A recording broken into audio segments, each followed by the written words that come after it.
warahmatullahi wabarakatuh. Kedengaran ya, Kak ya? Takutnya ini kurang kedengaran soalnya kayaknya wifi-nya lagi lelet nih. Kedengaran ya, insyaallah ya. Oke, bismillahirrahmanirrahim. Maaf juga kalau misalnya telat dan sedikit noisy di sini karena ya di sini banyak teman anak ya, jadi noisy dikit. Mohon maaf banget. Oke, bismillahirrahmanirrahim. Awalnya ta'alum wa ta'alim wa tatbiqiyya wa naf'a wal intifa'a wal ifadata wal istifadata wal hasarata masjid kitabillah sunnat rasulihi wa du'a al-huda wa dalalata al-khairi ibtighajillahi mardati wa qurbihi wa thawabi subhanahu wa ta'ala. Rabbi shrah li sadri wa yassir li amri wa hlul 'uqdatam min lisani yafqahu qawli wa 'indama mafatihul ghaibi la ya'lamu illa. Oke, sebelumnya seperti yang dibilang sama Ustaz tadi ya, pemoderator, mungkin sedikit perkenalan. Sebenarnya juga bingung sih ya, mau kenalan tuh apa aja gitu. Tapi kalau misalnya mau lebih kenal, mungkin bisa kunjungin Instagram mana di Rasyad Khairi. Wah, promosi ya. Jadi kunjungin aja Instagram mana Rasyad Khairi. Maybe sana sedikit kalian bisa melihat tentang Ana gitu ya. Oke, dari nama mungkin ya, yang singkat-singkat aja. Nama Ana Muhammad Rasyad Khairi. Kelahiran Indonesia ya, Banjarmasin 2003. Jadi masih muda banget, mungkin masih 19 tahun, 19 tahun ya, masih muda kok, masih 19 tahun. Sekarang sedang menempuh pendidikan di Al-Azhar University, Kairo. Jadi sekarang lagi di Kairo. Sekarang di sini baru sore jam 4. Di beda 4-5 jam ya sama di Indonesia. Oke, mungkin itu aja ya. Sisanya mungkin nanti bisa cek Instagram mana atau TikTok misalnya Rasyadul Khairi. Insyaallah nanti kalau misalnya kosong-kosong biasanya ada tuh biasanya bagi-bagi tips atau misalnya ya ngobrol-ngobrol tentang insyaallah kebaikan. Mungkin itu aja.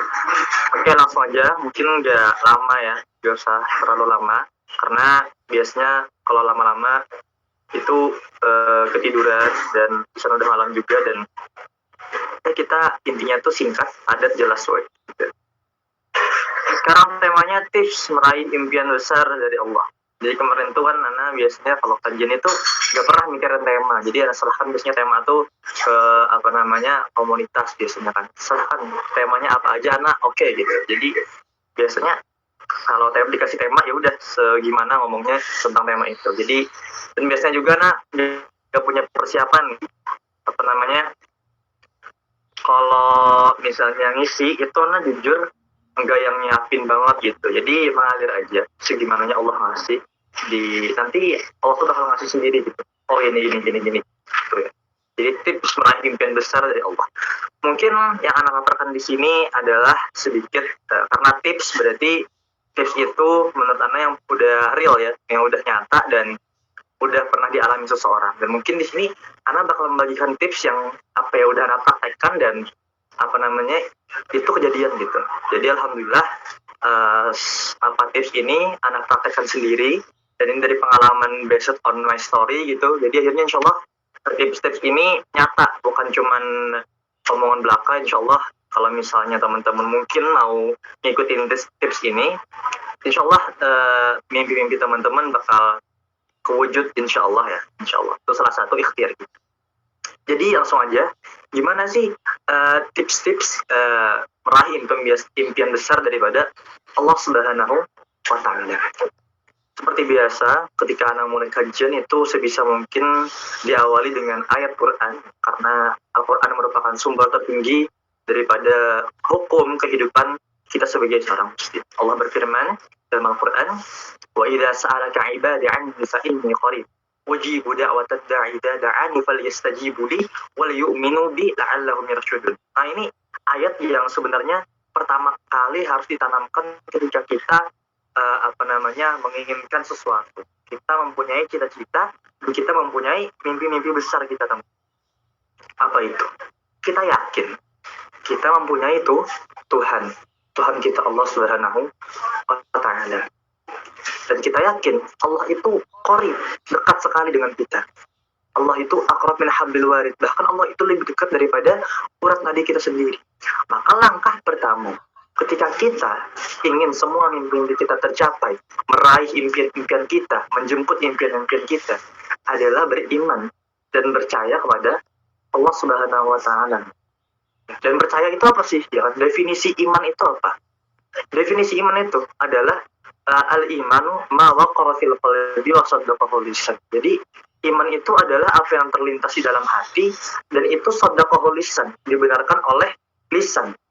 Jadi iman itu nggak cukup kamu bilang saya yakin Allah itu ada, saya yakin Allah itu maha pengasih, maha penyayang, maha pengabul doa, akan maha pemberi rezeki, tapi enggak ada actionnya. Yang tahap 2-nya shadaqahul lisan, dibenarkan oleh lisan. Jadi nggak cukup kita meyakini dalam hati, tapi kita kita ungkapkan dengan action kita. Ya, perilaku kita menunjukkan kalau kita benar-benar yakin Allah itu ada dan Allah itu maha pemberi rahmat, maha pemberi rezeki, maha penyayang, maha pengampun dan lain-lain gitu. Dan itu yang kita harus yakinin benar-benar ketika kita pengen kalau emang mimpi kita tercapai. Karena apa? Manusia itu hanyalah sebuah objek. Jadi manusia bukan subjek, tapi manusia itu objek daripada kehendak-kehendak Allah. Jadi kita nggak punya apa-apa, ya. Dan kita nggak bisa mengatakan kita boleh hari ini berencana, saya ini, tapi kita nggak bisa menyatakan rencana kita itu akan terrealisasi besok hari 1 tahun lagi. Karena apa? Yang menentukan itu kan semua Allah. Kita cuman objek aja. Kalau Allah pengen kita dapat itu, Allah menghendaki kita itu, Allah meridhoi kita itu, ya udah kejadian mimpi-mimpi kita. Tapi kalau enggak, ya udah enggak. Nah, makanya ketika kita sadar dan kita meyakini step pertama, step 1 ya, kita meyakini, oh saya hanya seorang objek, saya bukan subjek, saya hanyalah orang yang diperintahkan, saya orang yang tidak mempunyai apa-apa, semua yang saya lakukan, yang saya gerakkan, ini murni Allah memberi taufik dan hidayah, maka kita akan menjalani hidup itu dengan tenang dan juga kita akan semangat dan mendekatkan diri kepada Tuhan. Jadi kalau misalnya orang-orang yang nggak percaya tentang Tuhan, akhirnya dia mengandalkan usaha dia gitu. Nah, minusnya orang yang terlalu pede dengan usaha dia, ketika one day dia gagal, akhirnya kebanyakan stres, dia bunuh diri. Tapi ketika orang yang percaya, oh semuanya ini Allah yang ngatur, saya cuma berdoa, saya cuma ikhtiar, ketika one day dia gagal, ya udah, oh berarti mimpi saya yang mau saya capai itu ternyata tidak baik dan ternyata tidak sesuai dengan keridhaan Allah. Dan Allah itu maha baik, saya yakin Allah itu kan Ar-Rahim, Allah itu Ar-Rahman, Allah itu maha pengasih, Allah maha penyayang. Dan sifat Allah itu akan selalu seperti itu, akan selalu maha pengasih, selalu maha penyayang. Jadi ketika mimpi saya gagal, berarti Allah sayang sama saya. Karena Allah gak mau saya menjadi orang-orang yang jauh dari dia. Nantinya mimpi saya ternyata berdampak buruk bagi saya. Itu yang harus kita tekankan. Jadi tekankan di pertama dan expect much gitu. Kita tidak boleh berharap terlalu tinggi. Itu ya. Jadi pertama ketika kita ingin mencapai mimpi, kita yakin Allah itu Tuhan kita yakin beliau dengan sifat-sifat agungnya beliau, dan kita yakin semua yang kita lakukan itu tidak akan bisa memberi bekas kecuali dengan ridhonya, izinnya Allah Subhanahu wa Ta'ala. Itu step pertama. Jadi step pertama itu kita simpulkan adalah dengan mengelola hati. Bagaimana mengelola hati? Bukan saya yang bisa mencapai impian saya, tapi Allah yang memisahkan saya dan Allah yang memampukan saya. Tanpa Allah saya nggak bisa apa-apa. Itu. Jadi pertama stepnya adalah percaya dan bagaimana mengelola hati agar nantinya di saat mimpi itu tidak tercapai, akhirnya kita santai aja, nggak stres dan nggak gimana-gimana. Itu ya step 1. Terus step kedua tadi tertuang dari dalam ayat tadi ya teman-teman, yaitu fastajibuli kata Allah. Kita tuh disuruh meminta dan berdoa. Makanya ketika kita mempunyai impian besar juga, sebelum kita memulai, kita berdoa dulu. Ya Allah, hamba nggak bisa apa-apa nih. Hamba pengen kayak Ana dulu tuh jujur sedikit cerita, jadi biar rame dan biar nggak bosen juga, dan biar ada contoh nyata gitu ya, ada contoh nyatanya relate itu kita barengin dengan cerita. Jadi cerita Ana dulu seperti mungkin di pertemuan pertama kali atau kapan kayaknya udah pernah Ana bahas ya tentang sedikit cerita hidup Ana. Jadi ketika itu apa namanya mimpi Ana tuh sebenarnya singkat ya. Kalau lagi kecil itu kan lagi SD singkat ya. Cuman maunya oh gua SD SM nanti MTS masuk aliyah masuk kuliah S2 jadi dosen udah gitu doang. Tapi ternyata mimpi itu ya karena tidak diridhoi Allah, mungkin Allah nggak menghendaki anak seperti itu. Akhirnya mimpinya dibelok-belokkan gitu ya. Jadi mimpinya kemana-mana gitu. Yang awalnya rencananya kayak gini-gini, ternyata Allah nggak meridhoi, malah ujung-ujungnya masuk pondok pesantren gitu. Dan masuk pondok pesantren di awal-awal itu memang benar-benar anak nggak mau gitu. Bahkan dulu sampai nangis gak mau masuk pondok pesantren gitu ya. Singkat cerita 1 tahun itu anak jalani dengan apa namanya menentang kehendak Tuhan. Jadi Allah itu pengennya anak masuk ke pesantren, tapi anak tentang ya. Anak tentang itu wah tuh sakit teman-teman. Ketika kita tuh menentang kehendak Tuhan tuh nggak bisa, pasti kita kalah. Akhirnya tidur-tiduran gitu ya. Anak dulu tuh males-malesan. Pokoknya gimana caranya supaya biar bisa dikeluarin dari pondok, biar orang tua itu kasihan gitu, pura-pura sakit dan segala macam lah intinya. Akhirnya nggak kesampaian ya. Mimpi anak kan pengen keluar pondok, pokoknya nggak mau pondok. Tapi ternyata itu bertentangan dengan kehendak Allah. Akhirnya tetap mondok gitu ya, dipaksa sama orang tua. Setahun berlalu, nggak dapat apa-apa, cuma dapat sedikit dan itu penyesalan terbesar hingga saat ini bagi anak sendiri ya, penyesalan banget hingga saat ini.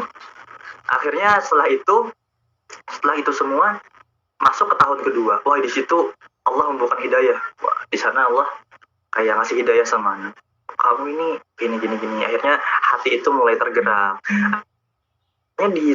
Di sana Ana mulai mempunyai mimpi. Mimpinya apa? Ya Allah, mimpi saya pengen hafal Quran. Itu mimpi Ana tuh. Dan saya bisa nggak ya? Dulu kan Ana tuh salah satu kenapa alasannya malas masuk pondok dan nggak mau masuk pondok karena pondoknya tahfiz. Di sana tuh aduh surah hafalan teman-teman, jadi aduh stres gitu kan, belum mulai tapi udah stres duluan. Gimana nih masa 1 tahun tuh minimal wajib 5 juz sih, aduh gimana nih, nggak mungkin bisa, aduh stres lah ininya. Akhirnya di tahun kedua di sana tuh anak tuh termasuk apa ya, santri yang tertinggal luar biasa teman-teman, tertinggal di paling bawah gitu, tertinggal gitu di paling bawah urutannya. Itu insecure udah sama teman-teman kan. Akhirnya di tahun kedua tersebut ya tadi diawali dengan doa teman-teman. Doa di sana anak mulai berdoa, ya Allah gitu. Saya ini sebenarnya malu gitu ya Allah. Saya malu sebenarnya mau berdoa. Tapi Allah kemaha-agunganmu, kemaha pengasihanmu itu hamba yang apa namanya sering langgar perintahmu gitu ya. Hamba yang sering maksiat, hamba yang sering gimana ya, nggak nurut sama apa yang kau hendaki. Tapi kok masih baik ya Allah. Hari ini, detik ini hamba masih kau izinkan sholat ya Allah, menyembah engkau.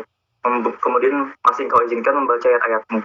Maka ya Allah, sekarang hamba pengen ya Allah lebih dekat denganmu. Hamba pengen ya Allah membahagiakan kedua orang tua hamba. Kemudian hamba juga pengen ya Allah merasakan manisnya bagaimana bisa membaca kalam-kalammu.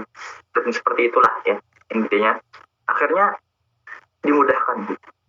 Setelah berdoa setiap hari itu doa, putus-putus. Pokoknya inget banget dulu ya. Dulu itu anak doa itu salah satu doa paling lama. Jadi kalau udah anak kena giliran jadwal doa tuh di pondok pesantren, di rumah, wah itu lama banget. Kadang teman anak tuh apa ya, males kalau misalnya ada doa, karena anak tuh doa biasanya setengah jam. Itu setengah jam tuh doa doang isinya. Saking doa anak tuh kadang dulu kan katanya harus banyak doa gitu, jadi meminta sama Allah tuh jangan nanggung. Jadi akhirnya tuh apa namanya doa itu panjang banget gitu. Tapi sekarang udah enggak. Sekarang doa panjang itu kalau sendiri sholatnya. Kalau misalnya sholat bareng jamaah ya sama yang orang lain gitu, ya itu ya standar aja, kesian orang nungguin lama-lama. Tapi kalau udah sendiri itu wah lama banget doa. Jadi setengah jam 2 jam gitu doa itu lama. Akhirnya doa terus doa setiap hari itu sholat malam doa. Setiap sholat fardu itu paling terlambat keluar. Sholat Jumat juga sama, doanya panjang banget, ingat banget tuh, panjang banget doanya, ya Allah ini ya Allah. Akhirnya dengan doa tersebut ternyata membantu teman-teman, itu membantu. Akhirnya entah kenapa lebih semangat, lebih dimudahkan gitu ya.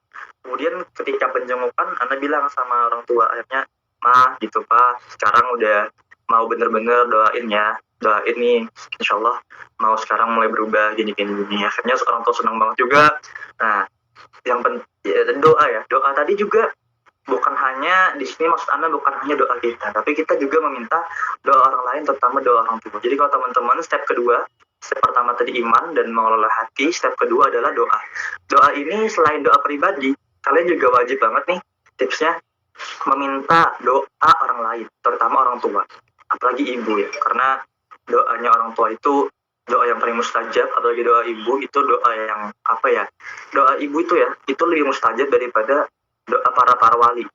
Beneran, tanya aja gitu ke ulama besar manapun, doa ibu tuh lebih utama, lebih mustajab daripada doa 100 wali kutub. Wali kutub itu pemimpin para wali. Nah, itu lebih mustajab, lebih qabul doa seorang ibu.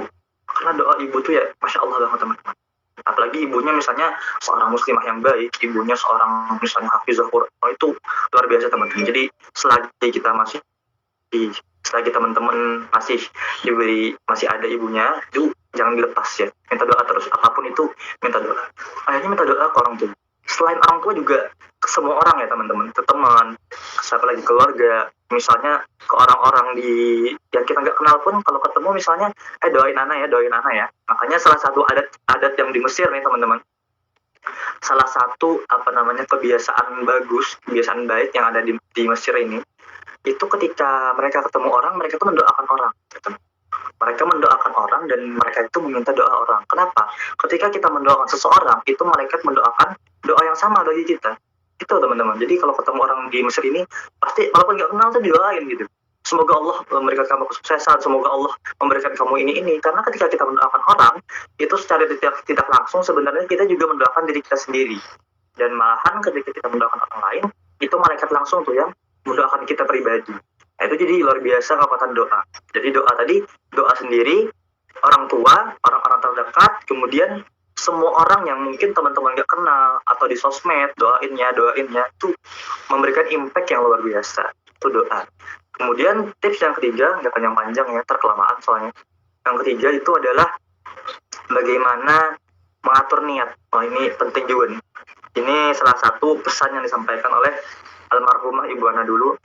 Kata Ibu Ana, kalau kamu, kata Ibu Ana, pengen mimpi-mimpi kamu, cita-cita kamu itu cepat dikabulin sama Allah, itu kamu luasin niat. Semakin luas niat kamu, apalagi niat itu untuk kemaslahatan, itu Allah bakal mengabulkannya secepat kilat, gitu, Ibu Ana. Jadi ketika dulu mau hafal Quran tuh, dirilis dulu niat di dalam hati.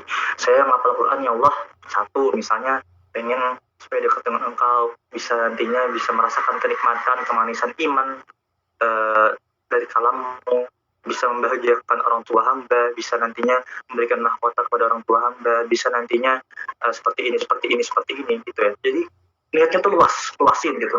Dan ya Allah, hamba berjanji ya Allah, seandainya nanti Engkau berikan hamba hafalan Quran ya Allah, dan Engkau berikan hamba ilmu yang luas, hamba pengen banget ya Allah bagi-bagi ke orang lain gitu, dan bermanfaat bagi orang lain.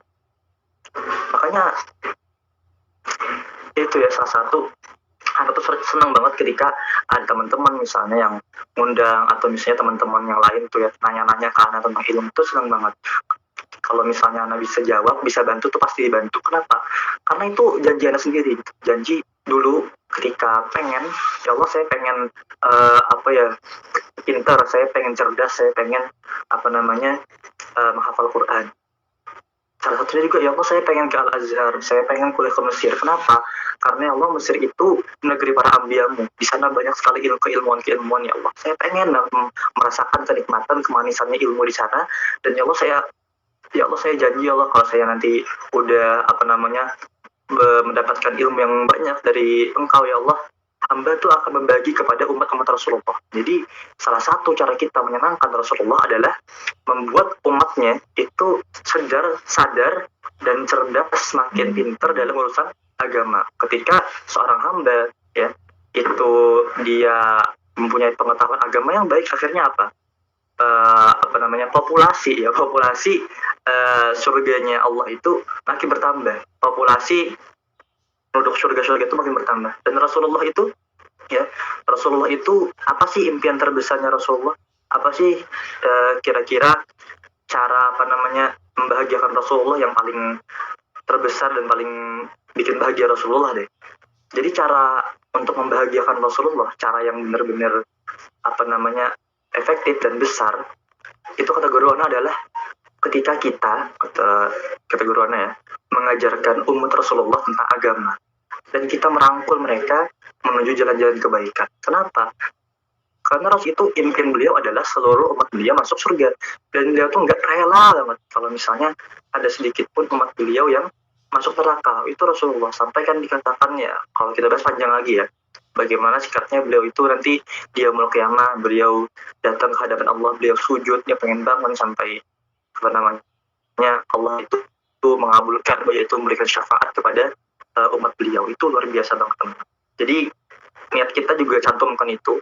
Misalnya teman-teman ada yang kuliah misalnya ke Jerman, ada yang ke US, ada yang ke mana, ke luar negeri misalnya, atau ke pengen nih kan lagi SMPTN nih atau SBMPTN ya, lagi UTBK, lagi seleksi masuk kuliah, itu coba deh teman-teman luasin niat, ya Allah saya pengen kuliah di sana ya Allah, karena ya Allah kalau misalnya nanti Allah hamba lulus dari sana, hamba mendapatkan ilmu yang banyak dari sana, hamba ingin membagikan ilmu hamba itu ke para hambamu yang lain, dan hamba akan berkontribusi Allah dalam membahagiakan, mensejahterakan, membantu teman-teman hamba, membantu hamba-hambamu dan umat Rasulullah ya Allah. Pandang itu ya Allah. Nah, jadi luasin niatnya. Semakin luas niat kalian, semakin Allah tuh cepat ngabulin. Apalagi niat kalian itu berkaitan dengan kemanfaatan umat Rasulullah ya. Jadi kalau misalnya niatnya nanti misalnya habis, misalnya keterima kerja, ya Allah saya Allah mohon ya Allah bantu saya supaya keterima kerja. Nanti kalau keterima kerja ya Allah, hamba akan menyisihkan misalnya sebulan sekali dari gaji hamba untuk bersedekah, hamba akan ngasih ke anak yatim, hamba akan ngasih ya Allah ke apa namanya anak-anak pondok pesantren, biar mereka itu belajarnya, untuk ilmunya itu lebih nyaman ya Allah. Itu diluasin niatnya teman-teman. Jadi step yang ketiga adalah perluasan niat. Jadi yang pertama tadi iman dan percaya Allah itu maha baik, Allah itu maha pengabul doa. Yang kedua adalah ketika apa namanya sudah percaya, kemudian berdoa tadi luas ya. Yang ketiga tadi adalah perluasi niat kalian. Jadi niatnya diluasin ya, niatnya dibanyakin dan diluasin. Nah, itu jadi 3 tadi step-step untuk mencapai impian-impian besar dari Allah Subhanahu wa taala.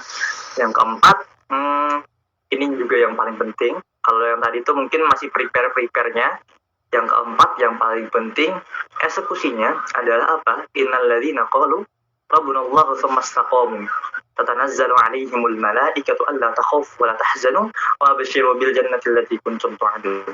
Jadi yang keempat adalah istiqomah ya. Innal ladzina qalu rabbunallah, orang-orang yang berkata Tuhan kami Allah, kami yakin Tuhan kami Allah, kami percaya. Dan di sana udah include tadi, di sana include doa dan include juga niat. Mastaqamu, kemudian istiqomah. Itu tatanazzalu alaihimul malaikah. Malaikat itu turun, terus malaikat itu bilang, "Allah takhafu la tahzanu." Kamu jangan takut, kamu jangan bersedih. Jadi ketika orang sudah melakukan 3 step tadi dalam lingkup besarnya percaya kepada Allah Subhanahu wa taala, kemudian istiqomah, famastaqamu. Istiqomah dalam actionnya. Jadi teman-teman, tips meraih impian besarnya lagi yang keempat, yang paling penting juga adalah istiqomah. Istiqomah dalam cara-cara untuk meraih impian itu. Misalnya teman-teman pengen masuk Al-Azhar ya, Mesir University. Itu sudah lakuin 3 step tadi, udah dilakuin. Kemudian step keempatnya teman-teman bisa istiqomah. Istiqomah di sini dalam ikhtiar. Ikhtiarnya itu bisa teman-teman pikirkan atau cari bagaimana sih step-step saya untuk bisa mencapai impian saya. Jadi step keempat adalah perencanaan dan keistiqomahan. Itu step keempat. Perencanaan, apa aja sih hal-hal yang harus saya siapkan untuk meraih impian-impian saya. Misalnya, saya pengen kuliah di Al-Azhar. Itu kira-kira stepnya gimana aja? Ya, disusun tuh. Berarti dari awal, pendaftarannya kapan, Itu ya, syarat-syaratnya apa aja, kemudian nanti tesnya gimana sih, apa aja yang ada di tesnya, itu disiapin. Dan menyiapkan itu secara istiqomah, belajar sama dengan masuk UI, masuk misalnya Cambridge, Oxford juga gitu. Jadi nggak ada yang mustahil ketika teman-teman melakukan 4 tips tadi. Ketika udah melakukan 4 tips tadi, insya Allah itu sepengalaman Ana, insya Allah impiannya bakal kecapai selagi impiannya kebaikan. Misalnya lagi teman-teman pengen mempunyai rumah yang gede ya, atau pengen beli mobil Alphard misalnya. Nah, ketika pengen beli mobil Alphard, itu diluasin niatnya teman-teman. Ya Allah, saya pengen beli mobil Alphard. Ya Allah, kenapa mau beli mobil Alphard nih? Ya Allah, saya kalau punya nanti mobil Alphard, ya Allah, mobilnya itu saya gunakan untuk majelis, ya Allah. Saya gunakan nanti untuk membawa para ulama, para habaib. Saya pengen membawa mereka dengan mobil Alphard, ya Allah. Saya ingin memuliakan mereka, ya Allah, dengan mobil-mobil itu. Dan saya, ya Allah, dengan mobil itu akan melayani umat Rasulullah. Akan misalnya nanti membawa juga orang tua saya ingin membahagiakan mereka dengan cara itu, ya Allah. Karena misalnya sejak kecil saya sudah gini, itu diluasin ya. Beda, jadi beda ya teman-teman, antara orang misalnya bilang, ada orang nih, kenapa kamu punya mobil Alphard? Oh, saya punya mobil Alphard karena ya pengen aja gitu, pengen flexing, atau wah biar dibilang orang kaya, sama yang niatnya, saya ya Allah, niat saya pengen punya mobil Alphard ya kayak tadi ya, melayani umat Rasulullah, melayani para habaib, memuliakan mereka, memuliakan tamu-tamu Rasulullah. Kemudian tanya, kenapa pengen punya rumah yang tingkat 3, pengen punya rumah yang gede banget? Ya Allah, nanti saya ketika saya punya rumah yang gede banget, saya pengen membuka majelis-majelis ilmu di sana. Saya pengen buat pengajian di sana. Nantinya insya Allah 1 bulan sekali Allah saya akan mengundang para anak yatim piatu untuk misalnya makan di rumah saya, ya Allah. Nah, itu niat seperti itu.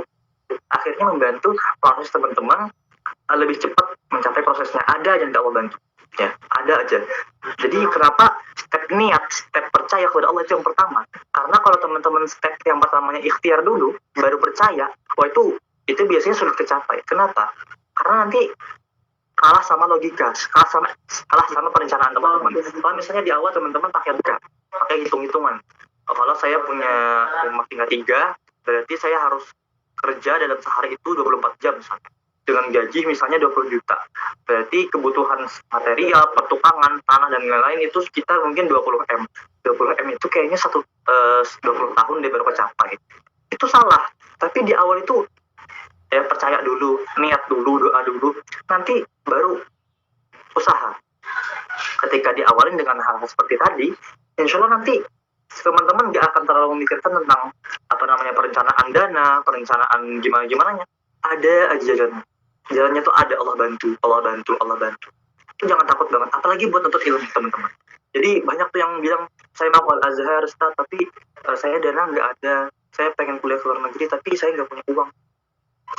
Stop mikir kayak gitu, itu salah. Jadi di awal itu jangan langsung mikir ke dana, ya salah ya. Di awal itu mikir dulu gimana niatnya bener nggak, gimana doanya udah bener nggak, udah percaya nggak. Nah, habis step 3 tadi baru tuh usahanya ya, baru usahanya. Terus nanti misalnya ujung-ujungnya nggak kecapai juga, nggak sakit hati. Kenapa? Karena di awal udah berkomitmen, saya yakin Allah Maha Baik, Allah Maha Pengasih, Maha Penyayang. Ya udah, dan sifat Allah Maha Penyayang, Allah sifatnya Ar-Rahman, Allah itu bisa sampai hari kiamat gitu. Jadi ya udah, kalau misalnya cita-cita saya nggak kecapai, berarti Allah belum Allah itu belum pengen itu untuk saya. Mungkin itu kurang baik, mungkin itu kurang ini. Nah, itu yang kita lakukan. Tapi kalau misalnya ekspektasi dulu, perencanaan dulu, ikhtiar dulu, baru ujung-ujungnya doa, nah itu salah. Kenapa? Pas nggak kecapai, sakit banget teman-teman. Itu yang harus kita ubah ya, polanya. Jadi ketika seperti tadi, insya Allah kecapai. Ada jalan, entah nanti ada yang ngasih uang, tiba-tiba nanti ada info beasiswa, tiba-tiba nanti dimudahin aja gitu. Karena niat yang luas. Jujur, anak ke Azhar juga, anak bukan keluarga yang yang kaya enggak. Biasa aja, sederhana teman-teman. Tapi ketika seperti tadi anak lakukan step-stepnya, itu ada aja gitu jalannya. Tiba-tiba ada info beasiswa, daftar, belajar, doa, minta doa, datang ziarah ke makam wali, tawassul, minta doa pastinya ke orang tua, doa tiap hari, Allah ya Allah, hamba pengen ya Allah Ya Allah, mudahkan hamba dapat beasiswa ya Allah, biar hamba tidak menyulitkan orang tua hamba ya Allah, biar cukup ya Allah, hamba tidak ingin lagi menyusahkan beliau ya Allah. Hamba pengen ya Allah dengan beasiswa ini hamba menyenangkan orang tua hamba, tidak membebani orang tua hamba. Hamba juga pengen nantinya bermanfaat bagi umat. Tolong hamba ya Allah bisa dapat beasiswa ini. Akhirnya apa teman-teman, dapat dapat, bahkan itu dapat 2 beasiswa sekaligus. Jadi dapat 2 beasiswa sekaligus, dan itu keluar biasaan gitu ya, keluar biasaan. Jadi dapat 2 beasiswa sekaligus seperti itu. Dan tapi ujung-ujungnya harus disuruh salah satu aja katanya, karena nggak bisa 2 gitu. Itu juga apa namanya, kehendak Allah, jadi kita nggak bisa menentang. Seperti itu yang pertama. Kemudian juga misalnya anak tuh punya mimpi dulu itu pengen beli ini, pengen beli itu. For information teman-teman, karena tuh kalau misalnya beli barang itu nggak pernah itu nggak pernah tuh pakai uang orang tua. Jadi kalau misalnya anak punya barang itu nggak pernah anak bilang ke orang tua, mah, pah, beliin dong ini, beliin dong. Nggak kayak gitu, karena anak tahu gitu kondisi keluarga saat itu nggak memungkinkan gitu ya, sampai sekarang sih. Jadi tapi anak tuh kalau pengen beli apapun nggak pernah minta ke orang tua buat beli. Jadi biasanya anak kalau minta ke orang tua itu hanya untuk pendidikan, jadi untuk sekolah ya itu hanya itu aja gitu.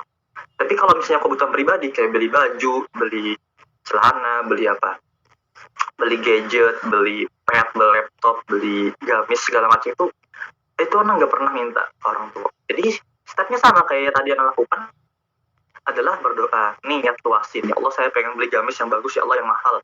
Kenapa? Karena ya Allah, hamba malu ya Allah, hamba ini nanti sholat ngadep engkau ya Allah, nanti hamba hadir ke majelis ilmu. Masa ya Allah hamba hadir ke taman-taman surga, hamba hadir ke masjidmu, hamba menghadap engkau, baju hamba yang biasa-biasa aja. Hamba pengen tuh menghadap engkau dengan keadaan perfect, dengan keadaan yang luar biasa, untuk ya Allah menghormati kejalanan sifatmu.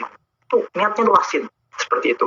Juga nanti hamba pengen orang-orang luar sana melihat bahwasanya orang-orang muslim itu bukan asal yang pakaian sembarangan, nggak rapi. Hamba pengen nih ya Allah pakaian hamba yang rapi, yang bagus, yang mahal, biar nantinya ketika menghadap engkau itu luar biasa ya Allah gitu.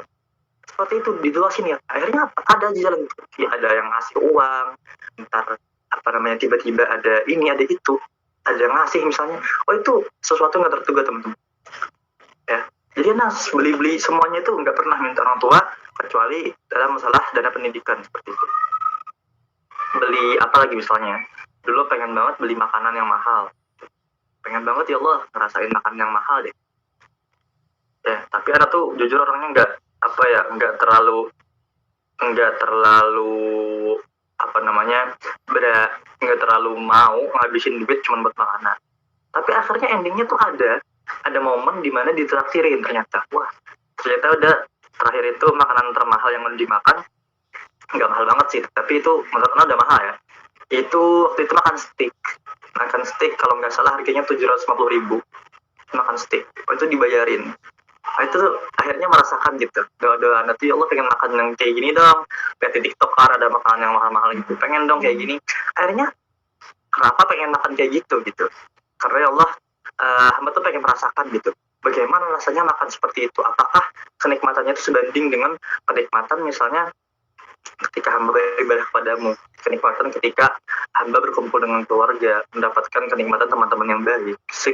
Senikmat apa sih orang-orang yang merasakan itu? Ternyata biasa aja. Ternyata setelah merasakannya, makan mahal semahal itu ya biasa aja ternyata. Kemudian pengen beli-beli barang lagi, kayak misalnya HP, pengen beli HP.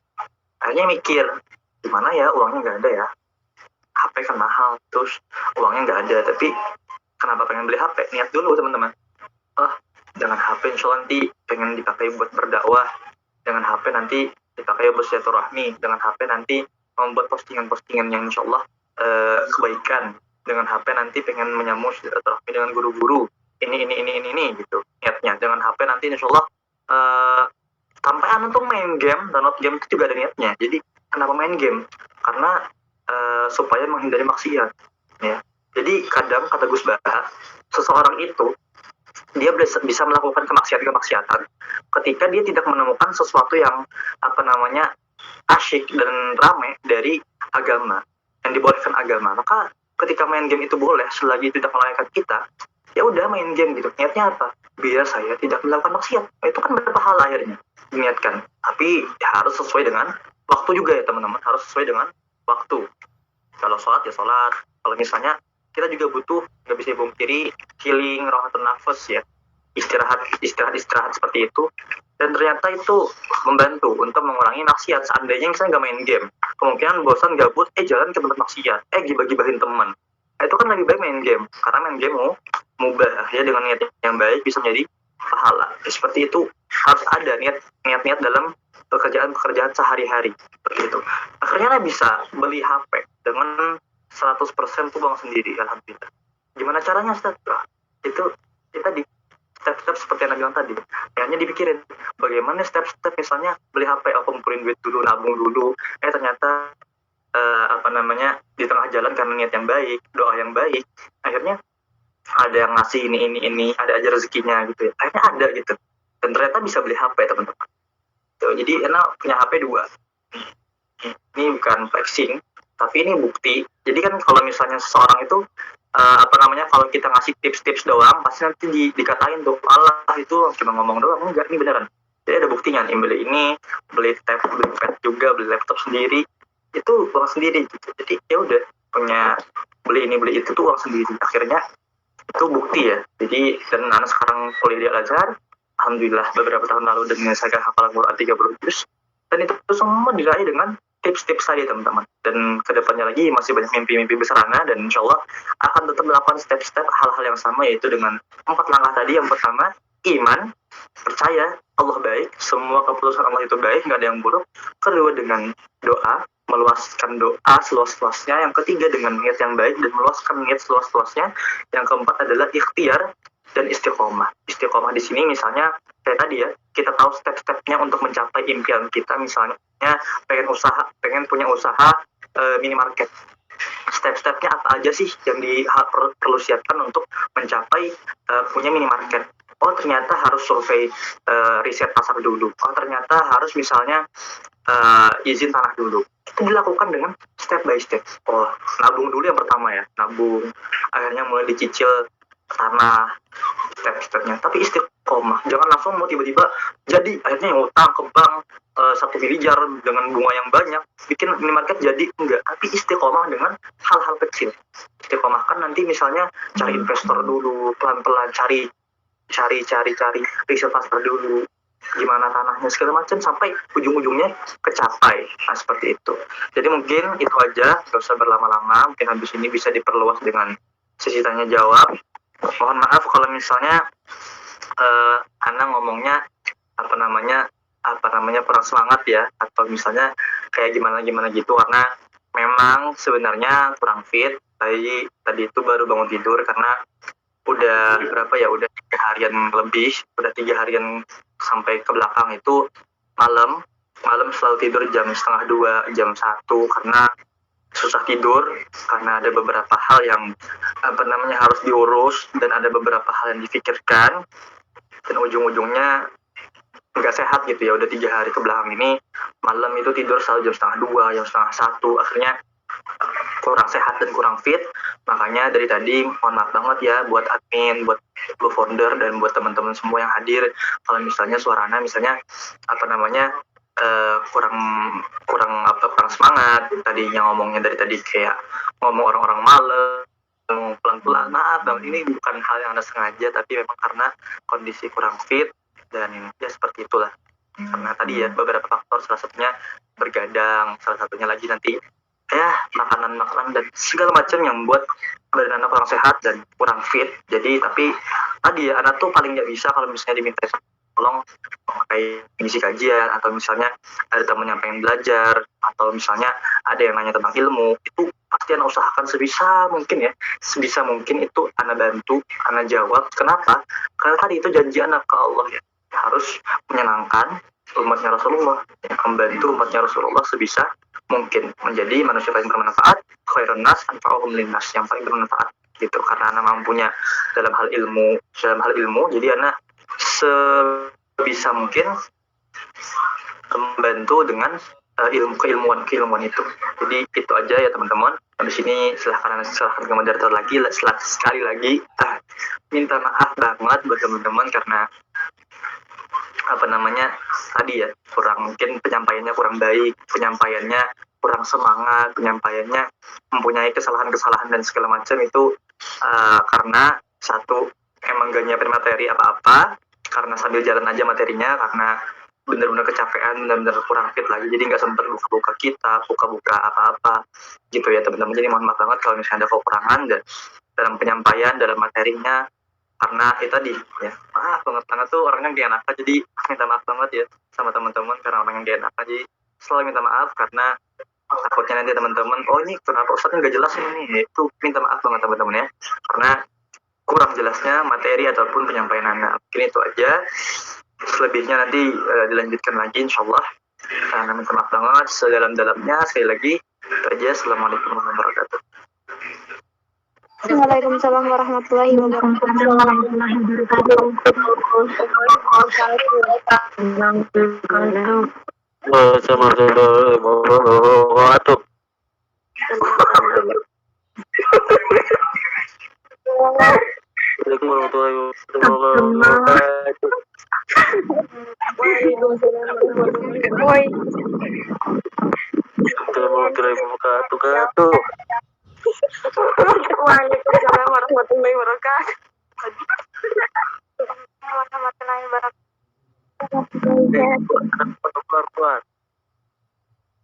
warahmatullahi wabarakatuh. Pamit. Assalamualaikum warahmatullahi wabarakatuh. Waalaikumsalam warahmatullahi wabarakatuh. Astagfirullah. Itu ustadznya orang apa ya? Wes ada ustadz lagi kemundur sudah. Nggak ada absen kak. Nggak ada ustadz lagi keluar sana. Oh sudah selesai cepatnya. Sudah selesai. Orang apa? Jadi nanti itu ya, kayaknya masih ada tanya jawab, tapi mungkin nunggu moderatornya kayaknya. Sabar ya. Oh ya siap. Ustadz boleh sepil IG-nya nggak? Kalau aja Rasyad underscore Khairi, cari aja di Instagram. Bukan. Kasih ustadz. Syukron.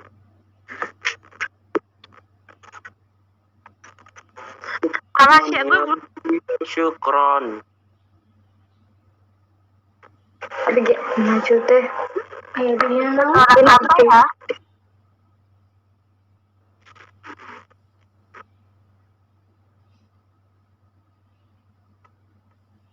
Enak kalian ini udah makan.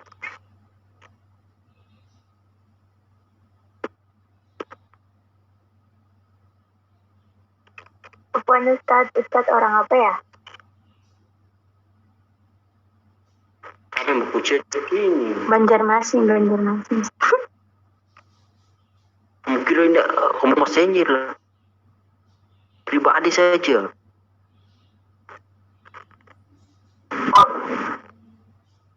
Oke, maybe kayaknya adminnya lagi berhalangan ya. Tapi nggak apa, karena masih janji tadi.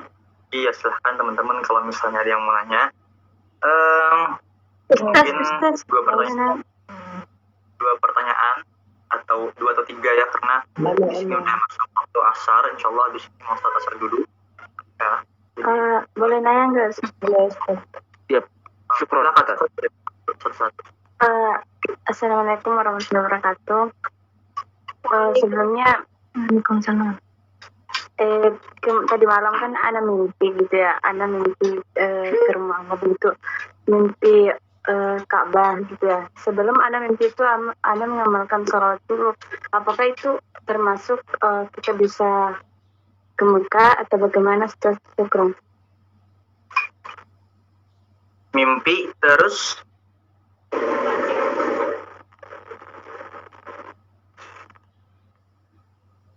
boleh diulangin pertanyaannya? Dan Ana kan sebelum Ana bermimpi seperti itu, Ana mengerjakan salat dulu. Apakah itu termasuk kita bisa menginjak muka atau bagaimana? Mimpi apa? Sorry, apa ya? Mimpi apa tadi Kak Radiatul? Mimpi naik umroh. Oh, umroh. Ya terus? Terus pertanyaan anak, apakah itu kita bisa ke rumahnya Allah di umroh atau bagaimana? Kan itu kan cuma mimpi ya. Oke, sebelumnya ketika mimpi itu merupakan suatu kebaikan dalam ketaatan. Itu berarti mimpinya kita dimimpikan oleh Allah Subhanahu wa taala. Ketika mimpinya buruk, mimpi tidak baik, berarti mimpi itu dari setan. Ada namanya hilm atau ar-ru'ya nanti ujung-ujungnya. Ya. Jadi kalau misalnya udah mimpi seperti itu berarti insya Allah itu merupakan sebuah kabar gembira yang mungkin Allah salurkan salah satunya lewat mimpi. Nah mungkin bisa. Apakah bisa? Ya tentu bisa ya. Apa aja yang kalian mau itu sebenarnya bisa gitu. Bagaimana tergantung cara kalian menggapainya, cara kalian nanti untuk meraihnya. Mungkin bisa dilakukan seperti step-step tadi. Ya dipertanyakan dulu deh. Kalau misalnya kalian punya cita-cita, kalian punya kemauan, itu dipertanyakan dulu. Kenapa pengen umroh gitu ya? Kenapa pengen umroh? Kenapa sih harus umroh? Ada apa dengan umroh? Jadi dipertanyakan. Apakah umrohnya cuma buat flexing, umrohnya cuma buat status, umrohnya cuma buat ini itu gitu ya. Ketika niatnya udah baik, niatnya diluasin dan itu udah baik, insya Allah nanti dimudahkan oleh Allah Subhanahu wa taala untuk mencapai keinginannya atau cita-citanya tersebut dan umroh gitu. Tapi jangan lupa juga yang keempat adalah stepnya istiqomah dalam ikhtiar. Apa sih langkah-langkah yang perlu saya lakukan untuk umroh? Oh ternyata menabung dulu, kemudian nanti mencari travel umroh yang terpercaya, misalnya seperti itu dan sampai seterusnya.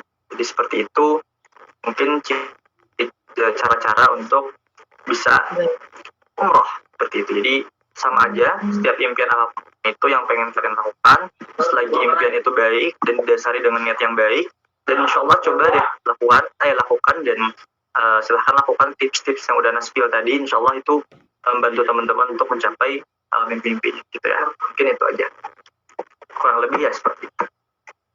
Maaf ya kalau misalnya ada kurang karena lagi kurang fit gitu, jadi jawabnya rada-rada kurang semangat dan sebagainya macam. Silahkan mungkin ada pertanyaan lagi, habis itu mungkin kita tutup ya. Ana masuk Ustadz. Ya baik, Assalamualaikum warahmatullahi wabarakatuh dan selamat malam untuk di Indonesia dan selamat sore untuk di Kairo. Nah jadi Ana Farisa Fikas dari UIN Antasari Banjarmasin. Jadi tadi tuh ada sempat pembahasan tentang iman. Dan sebagaimana kita ketahui bahwasanya iman kita sebagai manusia itu naik dan turun atau yazidu wa yanqus. Dan sebagai manusia pasti kita pernah namanya berbuat maksiat kepada Allah. Namun alhamdulillah masih banyak dari kita yang sadar dan hijrah ke jalan Allah. Dan ya proses hijrah itu banyak yang mengakui mudah tapi istiqomahnya yang sulit Ustadz.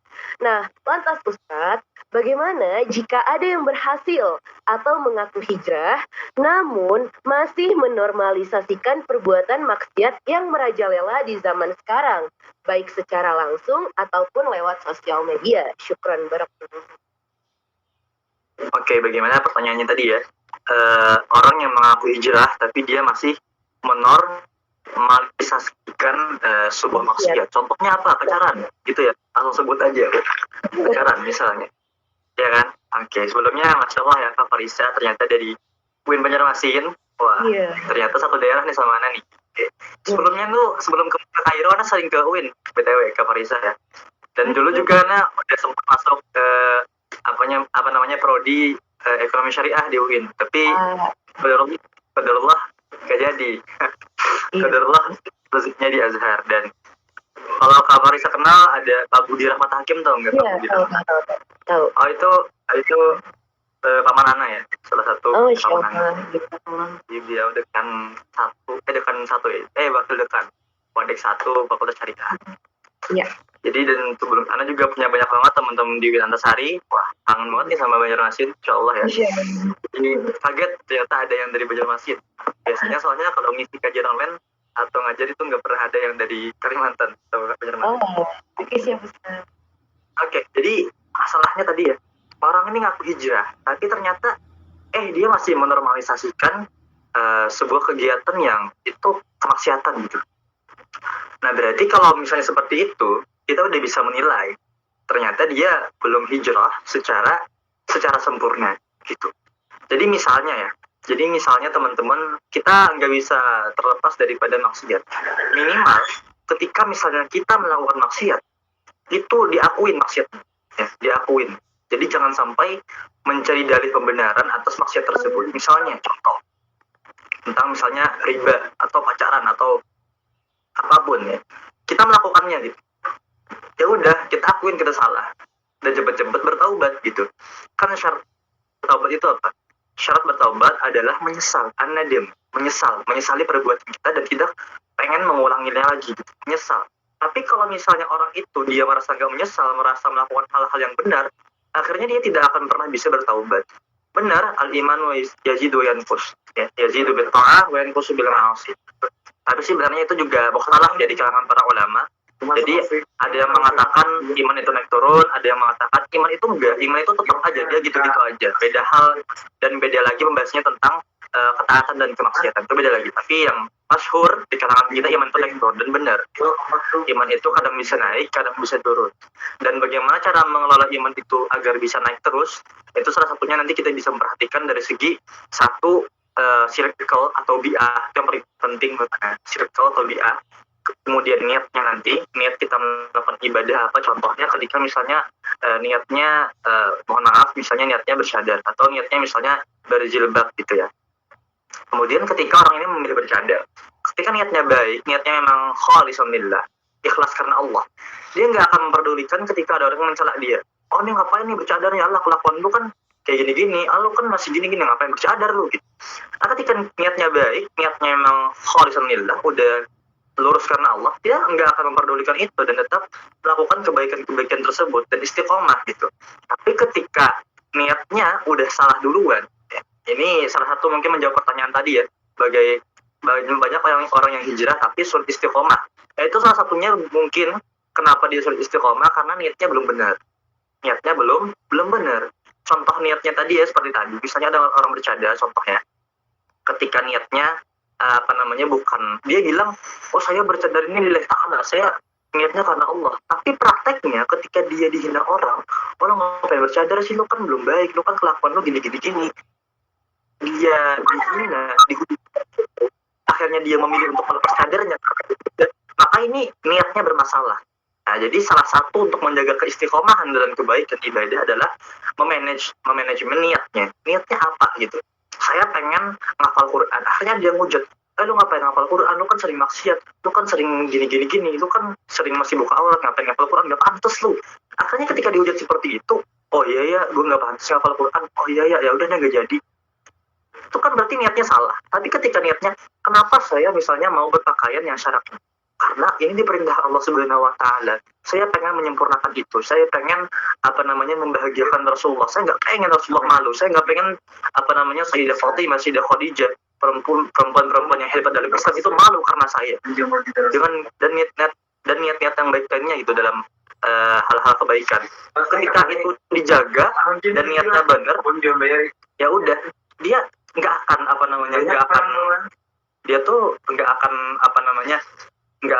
melenceng, nggak akan keluar daripada apa yang dia niatkan gitu. Jadi pertanyaannya tadi salah satunya kenapa orang yang hijrah itu sulit istiqomah, karena berarti niatnya belum benar, makanya tiba-tiba nanti sedikit digoyang, ada yang menghujat, ada yang ngajakin gak baik, akhirnya apa? Goyah lagi itu. Makanya yang penting dalam menjaga keistiqomahan adalah niat dan juga circle pertemanan. Jadi kalau misalnya belum dapat teman yang baik, mending gak usah berteman. Kenapa? Karena percuma punya teman banyak tapi jauh dari Allah, ya kan? Punya teman banyak di kampus misalnya, sono sini jadi famous, jadi seleb kampus, tapi akhirnya jauh dari Allah. Itu kan ngapain gitu? Jadi kalau emang udah nggak bisa punya teman yang baik, ya udah nggak usah berteman. Tapi insya Allah masih banyak kok di luar sana teman-teman yang baik, komunitas-komunitas yang baik, apalagi di kampus apalagi UIN Antasari Banjarmasin, di sana ada LPPQ ya kan, ada LPPQ, ada misalnya komunitas-komunitas lain, dan teman-teman Anda juga banyak anak-anak LPPQ, anak-anak yang komunitas kajian di UIN Antasari. Oh itu kan insya Allah circle-circle yang baik gitu. Jadi tipsnya menjaga keistiqomahan di tengah hijrah misalnya, kita diperbaiki niat dan juga perbaiki circle-nya. Dan tadi juga ketika bagaimana seseorang dia hijrah tapi kok nantinya melakukan kemaksiatan dan menormalisasi itu berarti jangan salahkan hijrahnya, salahkan perilaku orang tersebut. Jadi ketika kita melihat kemungkaran, kita tuh nggak boleh menyalahkan orangnya, tapi kita salahkan perbuatannya. Perbuatan maksiatnya itu yang kita komentari. Wah, dia kenapa mencuri ya? Mencuri itu kan salah, bukan orangnya, tapi kemaksiatannya itu kita komentari dan kita doakan teman-teman kita yang masih berproses, teman-teman kita yang masih berproses untuk kebaikan, itu didoakan agar dia istiqomah. Karena kita nggak boleh menghujat orang, kita nggak boleh menghujat hamba Allah, karena kita nggak tahu finish kita apakah nanti termasuk ashabul yamin atau ashabul shimal. Kita hari ini mungkin bisa mengatakan, wah dia bertato, wah dia hijrah tapi nggak istiqomah. Emang kita tahu kita selalu baik? Mungkin hari ini kita yang di sini ikut kajian di sini mungkin masih dalam koridor kebaikan, masih sering hadir majelis. Tapi emang kita yakin, ya? Apakah kita yakin kita masih bisa istiqomah dalam kebaikan sampai akhir hayat kita? Apakah nanti kita nggak takut tiba-tiba di tengah jalan kita tergelincir dalam maksiat, kita tergelincir dalam suul khotimah, na'udzubillah. Makanya itu kenapa diwanti-wanti sekali kita nggak boleh sama sekali menghina ciptaan Tuhan, menghina makhluk. Makanya kita menghina perbuatannya aja. Oh, perbuatannya nggak baik, perbuatannya itu dari syaitan, perbuatannya nggak baik. Dia pacaran itu salah gitu. Kita nggak boleh menghina orangnya. Oh, kamu ini masuk neraka ini enggak. Tapi apa perbuatannya? Karena baik lagi, semua kita nggak tahu. Wala tadri nafsum nada taksibu ghadan. Gak ada yang tahu besok kita jadi apa, besok kita mau ngapain, karena yang tahu itu Allah aja, dan Allah yang menentukan gitu. Jadi endingnya bagaimana menyikapinya, niat yang baik, circle yang baik, dan juga ketika kita melihat teman-teman kita yang masih berjuang dan masih sering tergelincir dalam maksiat, itu perbanyak beristighfar, rangkul dia, dan perbanyak doakan dia. Dan juga itu berlaku buat diri kita sendiri. Mungkin itu ya buat Kak Farisa. Mohon maaf banget kalau misalnya jawabannya kurang atau segala macamnya. Silahkan habis ini pertanyaan terakhir sebelum kita tutup, karena di sini udah jam 5 waktu Al-Qahirah atau waktu Kairo, jadi jam 5 insyaallah habis ini mau sholat asar dulu. Oke, silahkan pertanyaan yang terakhir boleh on mic, habis itu mungkin kita Assalamualaikum. Ana ingin bertanya,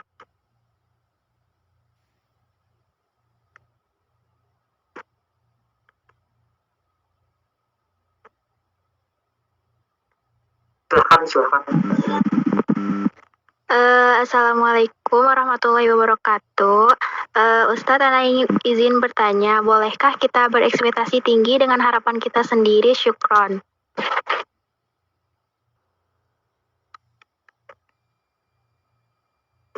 Oke, bolehkah kita berekspektasi tinggi dengan harapan kita sendiri? Seperti itu ya. Sebenarnya kita nggak boleh berekspektasi dengan berekspektasi harapan tinggi untuk harapan kita sendiri. Yang benar adalah kita berekspektasi harapan kita itu dikabulkan oleh Allah Subhanahu wa Ta'ala. Karena yang Maha bisa mengabulkan, Maha yang bisa mengijabahkan itu bukan harapan kita dan bukan usaha kita, tapi murni kehendak Allah Subhanahu wa Ta'ala. Jadi jangan menggantungkan harapan itu kepada yang salah. Jadi jangan pernah berharap dengan perbuatan kita, jangan pernah berharap dengan usaha kita, jangan pernah berharap dengan orang-orang, tapi berharap dengan Tuhan semesta alam. Itu expect much ya. Jadi jangan pernah berharap, saya udah belajar 24 jam, saya udah belajar 2 bulan, ini pasti saya harus lulus SNMPTN, pokoknya saya masuk UI, pokoknya nih UI ini saya udah masuk pasti, karena kan saya udah les bimbel kemana-mana, saya udah spend waktu saya 24 jam untuk belajar, ini udah spend waktu saya Azhar pasti lulus, nggak mungkin enggak, saya udah pasti nilai tertinggi, tapi ternyata enggak seperti itu kenyataannya, realitanya, dan akhirnya sakit banget gitu ya, jatuh banget. Makanya ekspektasi itu dibatasi. Jangan sampai kita ekspektasi dengan kemampuan kita, jangan sampai kita ekspektasi dengan mimpi-mimpi kita. Maksudnya kita sandarkan kepada diri kita, ekspektasi itu disandarkan kepada Allah Subhanahu wa Ta'ala, seperti yang Anda bilang. Ketika kita sandarkan kepada Allah, nah kita tadi seperti di awal ya, kita yakin dulu